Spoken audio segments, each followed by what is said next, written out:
I would say Amanda was my student many, many years ago. Well, not that many years ago, and I think you're very lucky to have her. She's, as you already realized, she's a kind of natural force.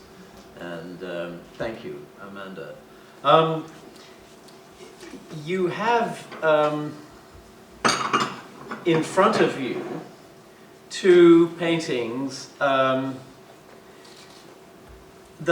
one might say really are epic. They're epic paintings. They're story paintings. One of them is the Botticelli Primavera, the first spring, and in some ways it's a myth of the origin of the world. And the other is Gauguin's Where Did We Come From?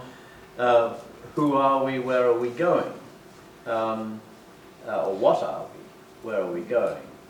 One of them is about a highly civilized Renaissance world. The other is about an originary world. It derives from the myths of the Polynesians. But you'll notice that the figure in the center, in the Gauguin painting, which was painted hundreds of years after the Botticelli painting, has the same reaching up gesture as the figure on the extreme left. That is he's Mercury or Hermes, and he's reaching up with his caduceus up into the clouds and conducting electricity into the picture. Now, what do I mean by epic paintings, or epic or story paintings? What exactly is a story? Where did stories start? Now, a lot of people, including, of course, Joseph Campbell, talk about the origin of stories being in the region of myth. And in a way, I've written a book that sort of, to some extent, revises that. I want to say something like this, that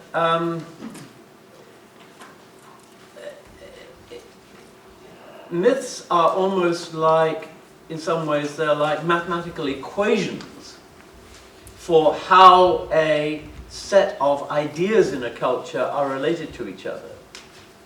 Stories are when that equation works itself out in a dramatic form.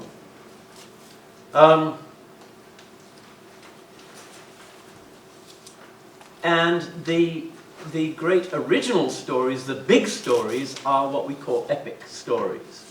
And they go back a long, long way. The oldest known work of literature is the Gilgamesh epic, which was composed probably orally in Mesopotamia about 7,000 years ago.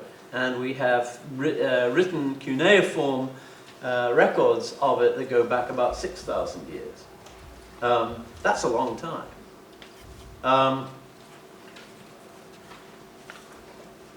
As you'll see from the handout on the first page, the handout gives a sort of a rough list of epics from various parts of the world.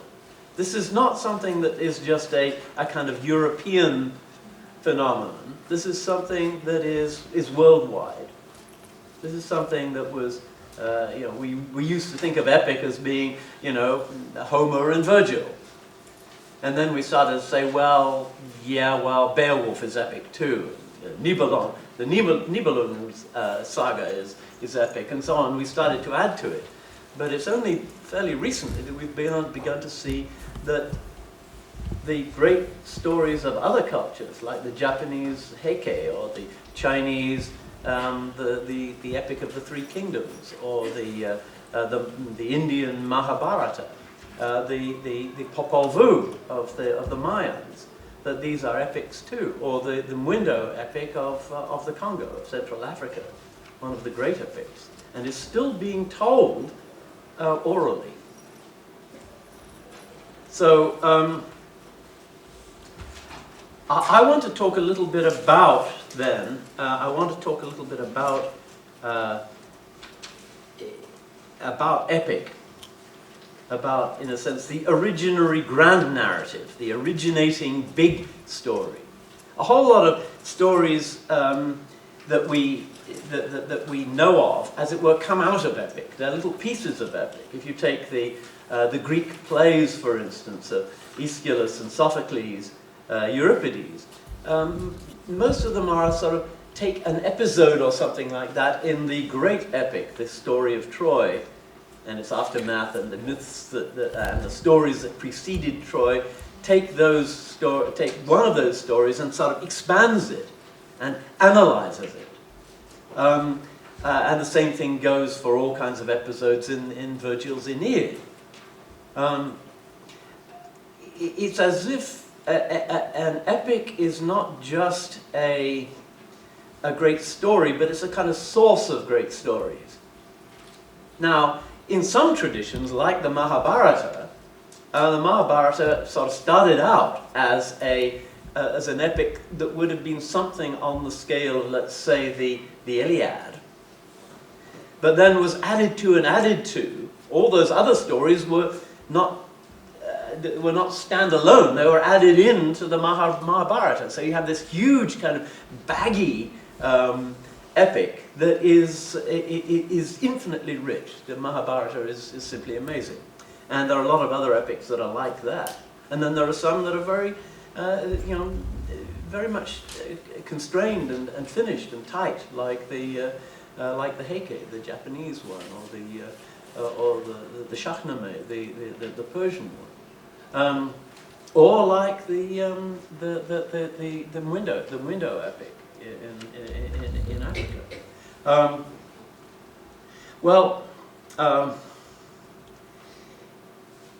I suppose we could say, I've sort of made a bit of a distinction between myth and story. And so this sort of raises the question, what makes a story? Now I gather that you have been in a kind of project of sort of telling your own stories. And you've probably thought a little bit about what makes a story. And you've probably ran across, whether you were aware of it or not, you ran across something that Aristotle said, which is that a story has to have a beginning, a middle, and an end. There's something unsatisfying about a story that doesn't really have a middle. I don't know if any of you have ever seen, it's a wonderful little cartoon, that sort of little cartoon movie that was popular for a while, that was called Godzilla vs. Bambi. And the beginning of the movie, you see Bambi, the dear little fawn, prancing along through the green and leafy glades, and then you see this enormous foot come straight down from above and squashes Bambi, and that's the end of the story. Now, there's something unsatisfying about that. I mean, there's no middle part to it. I mean, in a sense, it's all beginning and end. All right? So we don't want a Godzilla versus Bambi story. Well, you want to have something kind of happening. You really have to, there has to be a threeness about stories. So that would be one thing. And that threeness, if you begin to reflect on it, is related to lots of other kinds of threeness. Like, for instance, if you're going to make or use a tool, basically, you know, whether we're right-handed or left-handed, we hold something in the left hand, let's say if you're right-handed, and you hold a tool, or let's say you're making a flint, let's go way back, you're cutting a flint, you're making a flint knife or a flint arrowhead, and you hold the raw material in one hand and the tool in the other, and then you strike it. So you have essentially, now to put it into linguistic terms, you have a subject, an object, and a verb, right? And in a sense, stories have that. A story sets up an initial condition. An initial condition that has a problem in it. And then it has a hero of some kind, and then there is an action that, in which the hero has to overcome obstacles and so on. And you could say, so again, there's that tripartite sense to a story.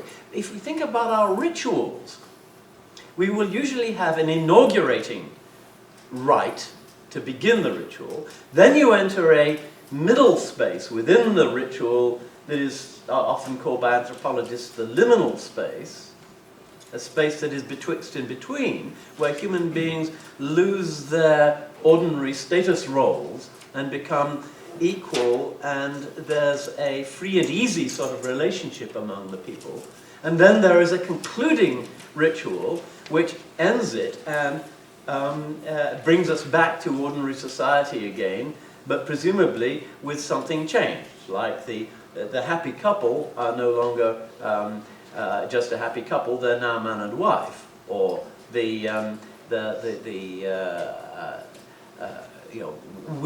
we've been set up for summer all this time, and now it's going to be winter, it's going to be fall, or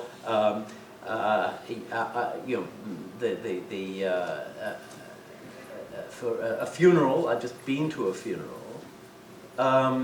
The roles of the people change. Now the oldest member, the oldest woman in the family is a different person, or the oldest man is a different person. So roles change in this process. So that's one of the things that a story has to have. By the way, I think you even have something like that in any kind of melody or tune. You have a tonic and then departures from the tonic and then return to the tonic.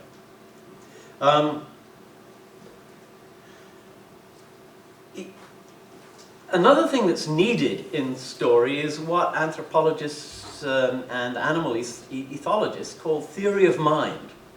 That is the capacity to model in one's head what another organism or being is thinking. And it's something that used to be thought of as being a purely human capacity, but it looks now as if quite a lot of animals, higher social animals, have it as well. But you have to have theory of mind. And that means that begins to bring with it the idea of empathy. That is, feeling, sharing the emotions, whatever they are, of fear, anticipation, regret, hope, impatience, and so on, that the being whose mind you are modeling has. And so you begin to feel them yourself. And once you feel them yourself, whatever that other being is thinking or feeling, even if it's an imaginary one, you feel yourself, and so you begin to hope for the right outcome. Is she going to get the letter in time? Will he survive the battle? And so on and so on. So you have suspense. And once you have suspense, you have a difference between what is the case now and what ought to be the case in the future. And once you have that difference between is and ought, you've got the rudiments, the beginnings of an ethical, of a moral system. Right? And so stories do these strange things with empathy and with theory of mind. And we could say something else. There's something else about story which is, in a sense, it's really obvious. But sometimes the obvious is quite important. And we don't look at it enough. I suppose you could put it in terms of a question. Why don't we remember the future? I mean, in a sense, right now, in the present, okay, all I have to tell me about the past, right, is whatever is in my head right now, okay? But you could say, well, whatever is in my head right now is also the conditions that will create the future. Why shouldn't I have just as clear a view of the future as I do of the past? All I've got is the evidence right now. Physicists, a lot of physicists, think that time is an illusion, and that essentially the future is as, let's say, inevitable and over and done with, in a sense, as the past is. Yet, somehow, we retrodict a whole lot better than we predict. Time is asymmetrical. We don't know the future, but we can do the future. We don't do the past, but we can know the past, to some extent. And it's this asymmetry of time that is part of the thing that makes the suspense of stories. If you think of a detective story, for instance, the neat thing about the end of a detective story is, the old head-slapping moment, where you say, all along, as the great detective sort of makes her deductions and so on, we have no idea really who the murderer is, and it could be one of 4 or 5 people. There are good motivations all along, and then finally, they're all gathered together in the drawing room or whatever it is, and the great detective kind of reveals who done it, and you always say, of course. It's obvious once it's happened. And the pleasure of that is the transformation of the mysterious into the known, and that again is part of stories. But I want to go to make a sort of distinction between 2 kinds of stories, and this is sort of where I want to begin to talk about epic in particular.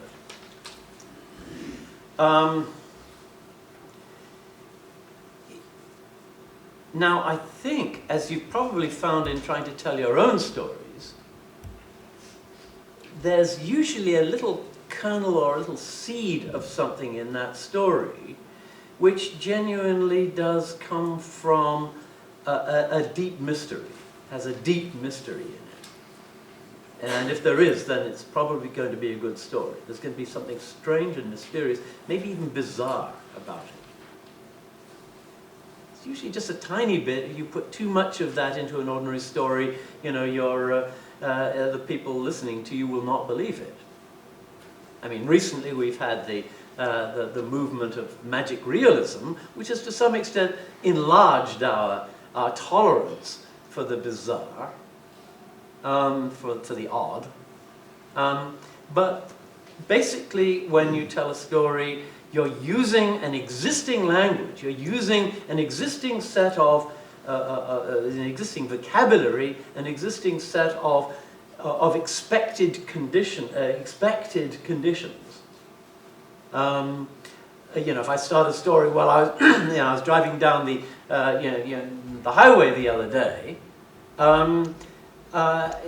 You know that I was probably not driving a horse and a cart. I was probably not in a flying saucer.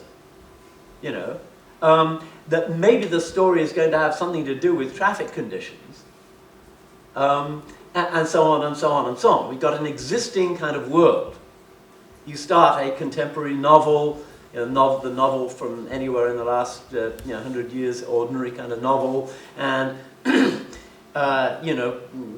it starts out with a domestic scene between a man and his wife, or a man and his husband, and you know that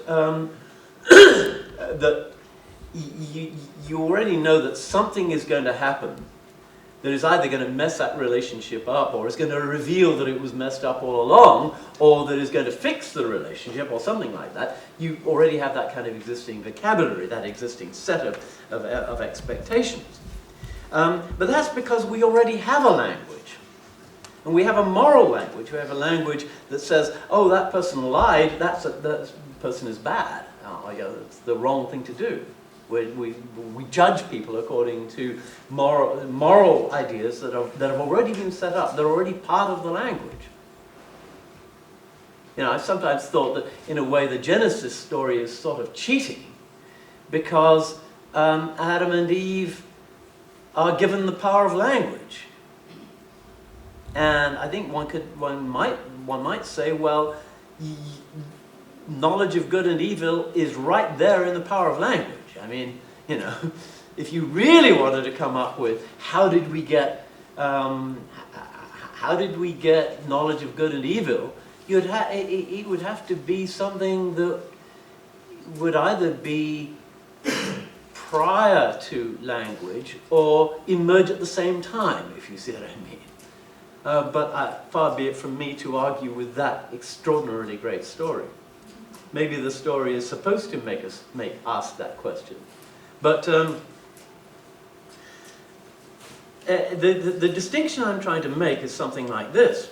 There are stories that use language, but then it seems to me that there are stories that create language. It's like the difference between, in mathematics, the difference between an equation, a mathematics problem that you solve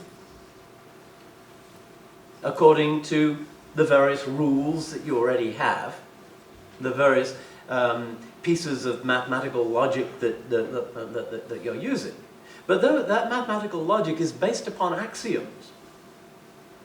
And it has become clear, and in fact, interestingly, provable, that the axioms themselves cannot be proved.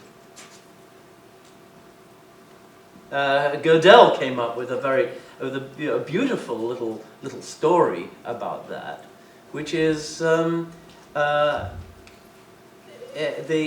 statement, this statement is unprovable. Right? Now, if you analyze that statement, then you have to say that it is true. But you also have to say, because if it's true, then it must be unprovable. Which means that there is a difference between provable and true. Right?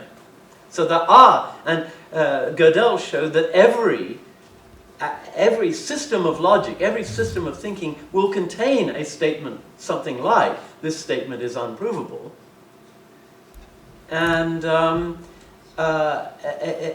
it's a statement which is true but cannot be proved. So there's a sort of truth that precedes any kind of system of proving things, any logical system. And you could say maybe the same thing about language. That you can look in a dictionary and look up a word in a dictionary, and you'll find it referenced by a whole lot of other words. And if you look those words up, then you'll find a whole lot of other words. And after a while, as you go on doing this, you'll find that that you're beginning to recognize some of the words because you've already seen them as part of the definitions. And eventually you realize that the whole of the dictionary is simply referring back to everything else in the dictionary. So in a sense, it's a closed system. So you could also say it has nothing to do with the world. There must be some kind of non-linguistic link between the dictionary system and the physical world, because after all, we use language to invent airplanes, and the airplanes don't fall out of the air, at least not most of the time. It works. There's a real connection, but it's a pre-linguistic connection. Now, it seems to me that one of the things that epic does is it conducts us from that almost mute world of myth through story to really a vocabulary. It creates a vocabulary for us. It makes a vocabulary. It's the first spring, the originating gesture, you know, the reaching up that is going on in those two paintings. It's the bringing into articulation, the bringing into words of something that is pre-linguistic. Now, and it seems to me that's what epic does. I would say that a society or a culture has to have been around for a while, and it has to have enough contact between different peoples to be able to be capable of generating a city, or the equivalent of a city. It doesn't have to be an actual city, but if you've got a large enough number of people communicating with each other in a relatively stable way over a sufficient period of time, they're probably going to come up with an epic. I think if the reign of King Kamehameha in Hawaii had been allowed to go on for another 100 years, then all the Pele myths would have been united into a single epic. And I think that there are now some Polynesian storytellers who are trying to do that. But you know, the Arthurian legend as a whole never really found I mean, bits of it became epics, like Eschenbach's Parsifal and Gawain and the Green Knight and so on. But the whole story, Tennyson had a go at it, but there were only fragments. The whole story never quite gelled into an epic. Maybe that is going to happen one day. But you know, that's a little proviso there. But generally, I would say sort of every culture that's around for a while is probably going to come up with an epic. So, what are the ingredients of epic? How would you make a recipe for epic? And I sort of looked at a whole lot of epics and came up. I wrote a book called Epic: Form, Content, and History, which was trying to sort all this out. And I came up with really a sort of list of ingredients, and also some of the ingredients of the ingredients. But the list of the ingredients is essentially as follows. There has to be, the epic storyteller has to be in fact part of the story. There has to be either explicitly or implicitly a creation myth. Creation myth doesn't have to be explicit, but an epic has to have some kind of markers that point to the creation myth. You take Homer's epics, for instance, although Homer is not doing what Hesiod does, where Hesiod is making a creation myth. Homer is pointing to the creation myth. He's referring to it. And the same thing happens with the Gilgamesh epic, which points to the Enuma Elish, which is the the Mesopotamian creation myth. You could say that, in a sense, all stories to some extent refer back to some kind of originary myth.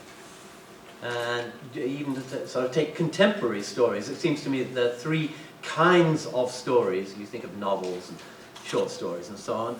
One of them is what you might call the modernist story, which is that the world is just the product of chance and cause and effect, basically a meaningless universe in which we human beings have to make meaning.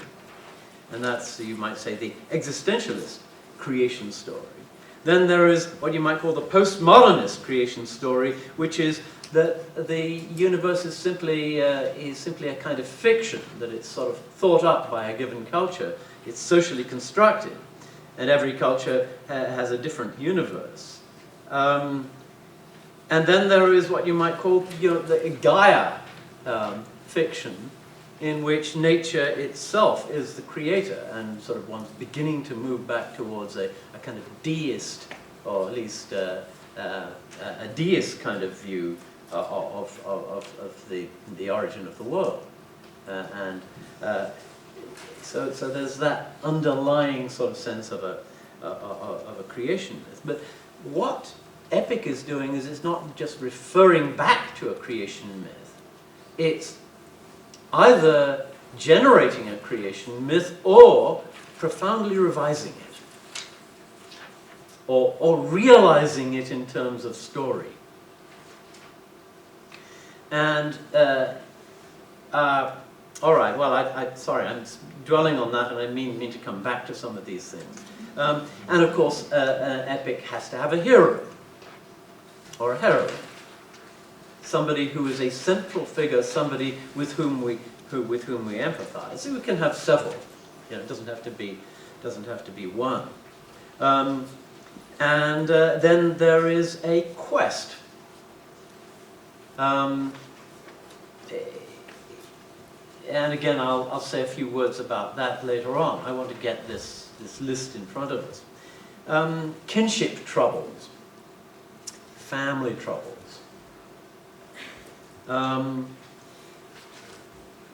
Then, in a sense, the idea of defining the distinction between nature and culture and the divine. And you do it all, you split them up in all kinds of ways and so on.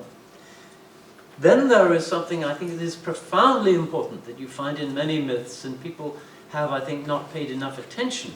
Many epics and stories, people haven't paid enough attention to them, and that is the idea of the natural man, the natural human being, the wild man, the beast man. And the beast man can be bad or good. You can have a Grendel, who is bad, or a Polyphemus, who is sort of bad, or a Humbaba, who is sort of bad. But you can also have an Adam, who is sort of good, or an Enkidu, who is sort of good.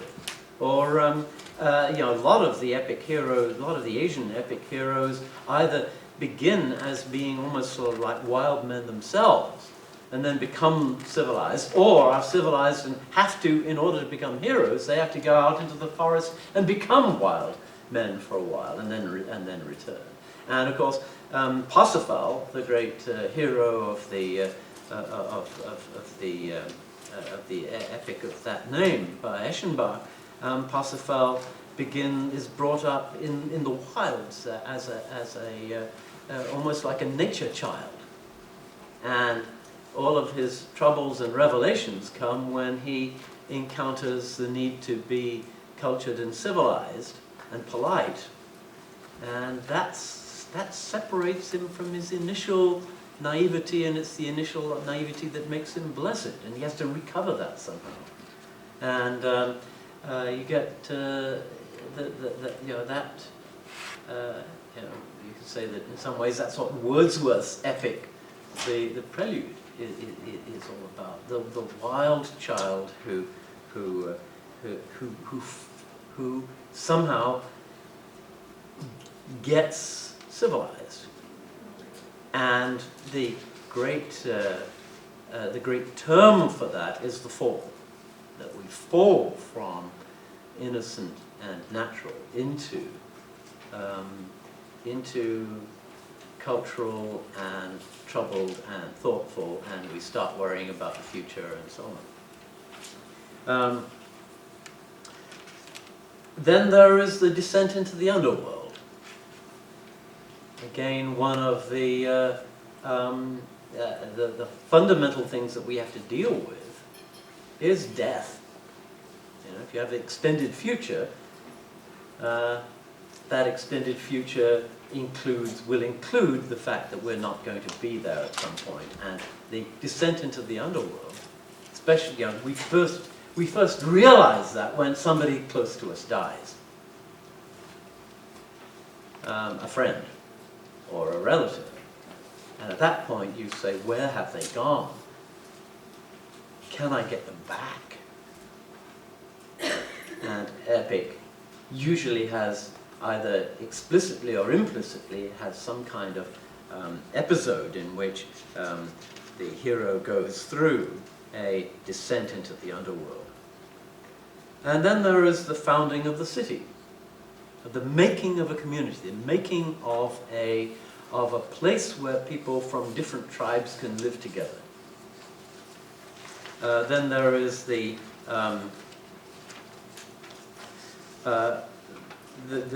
history of the people. Epics will sometimes begin as a kind of almost in the mythical world and then conduct us bit by bit through story into the history of the people. And sometimes the history is fairly accurate. I mean, relatively accurate. Milton begins with the creation myth in Paradise Lost, but then he ends up with a kind of brief potted history of world history, and you get something of the same kind of thing going on in the Aeneid, where Anchises tells Aeneas what is going to happen in the future, and that's the future of Rome. And then there is the whole notion of setting an example, or you might say creating a value language.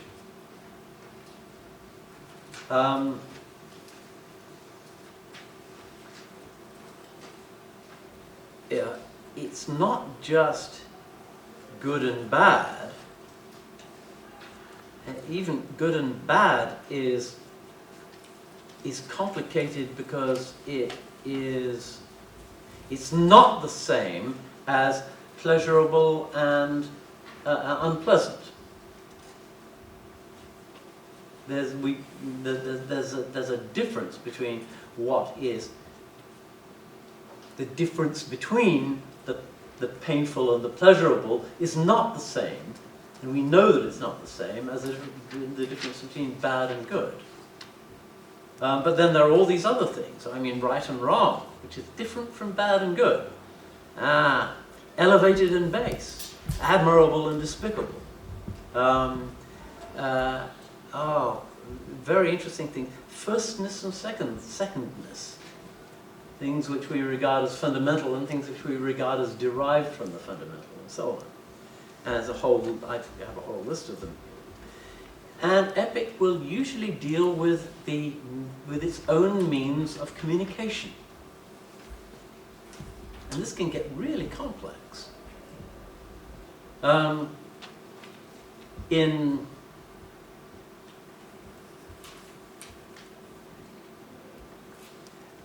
In Gilgamesh,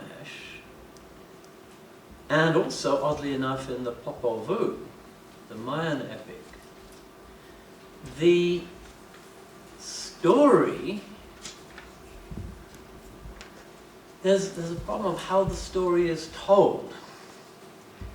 At the beginning of Gilgamesh, for instance, there seems to be a speaker who is conducting a bunch of people around the walls of Uruk, of the city of Uruk, and says, take a good look at this, guys. I'm going to tell you, what the story is behind these walls. And we're going to, and the text, we don't quite know what it means, but the walls themselves seem to have inscribed on them, on the bricks of the walls, seem to have inscribed a story, or else there is a copper box within the walls, but there's a story in it that is written in, that is inscribed in cuneiform, and that story is the story that he's going to tell. And then you find out that that story was originally written by the hero himself after he's been through all of his adventures. And that story in turn contains another story by one of the characters in the story about the origin of the world, about the flood. And so you have sort of storyteller within storyteller within storyteller. And the Mahabharata goes to extraordinary lengths where I don't quite remember, but there are,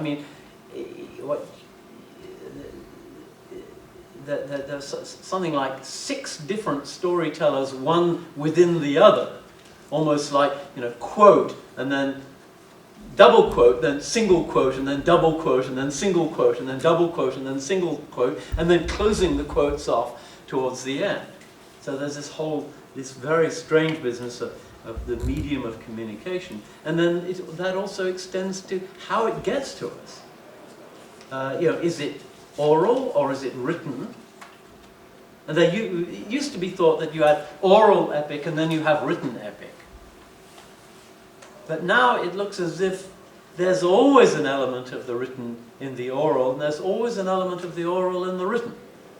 That it's the oldest epic in the world, the oldest poem in the world, Gilgamesh, is both has both its oral elements and its written elements. So yeah, it's the whole notion of of how it gets to us is important. And some epics are in fact about how the story gets to us, like the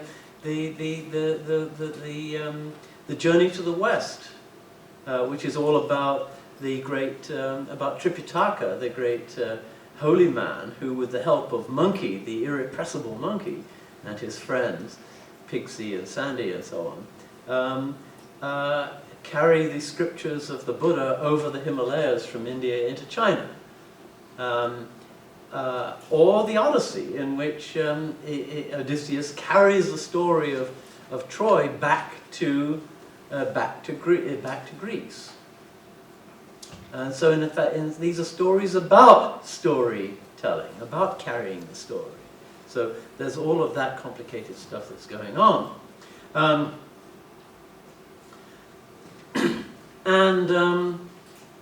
There's even more. You could say that epics are also about the fundamental medium of value in the society. You could say that the Heike is all about rice. So is the epic of the Three Kingdoms. That the biblical epics, Genesis and Exodus, are all about animal flesh and blood. The Popol Vuh is all about maize, corn, and the cocoa bean. Moby Dick is all about the gold coin that Ahab nails to the mast of the Pequod, and the problem of the relationship between the gold coin and, you might say, the paper currency, which was going to hell at the time that Melville was writing, but paper currency, which is symbolic of the attempt to create a democracy, the attempt to create a new democracy and a new kind of economy. So those sorts of things are going on in epic. Creation myths seem to have two elements. One is one is that you're given a kind of basic chaotic reality, and then some divine figure divides it up into, water and land, or sky and earth, and and so on. There's this dividing, and then the dividing goes on and on and on. Day and night, light and dark, and so on. The dividing goes on and on and on, and there is often, very often, a kind of element of creation by word, that simply by making these distinctions, making these verbal distinctions, that the creation comes into being. Creation by word. Now, in a work like the Popol Vuh, for instance, the storytelling that the storyteller is doing in the Popol Vuh is it is retroactively itself creating the world. Let me find that there's a wonderful passage which describes this in the Popol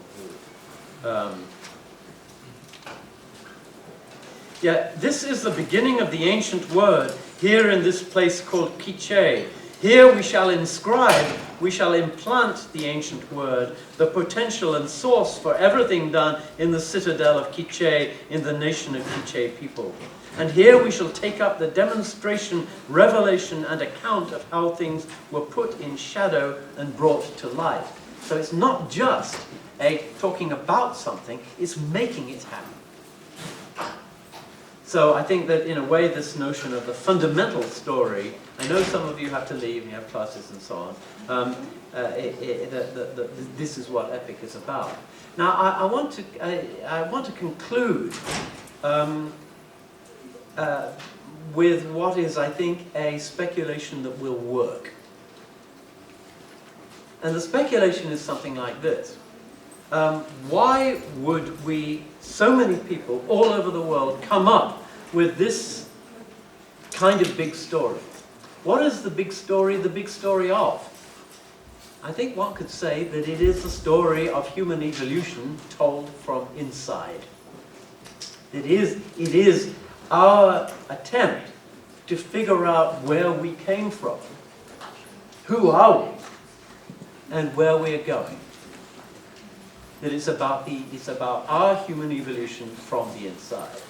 So I'll conclude here, and thank you for your attention.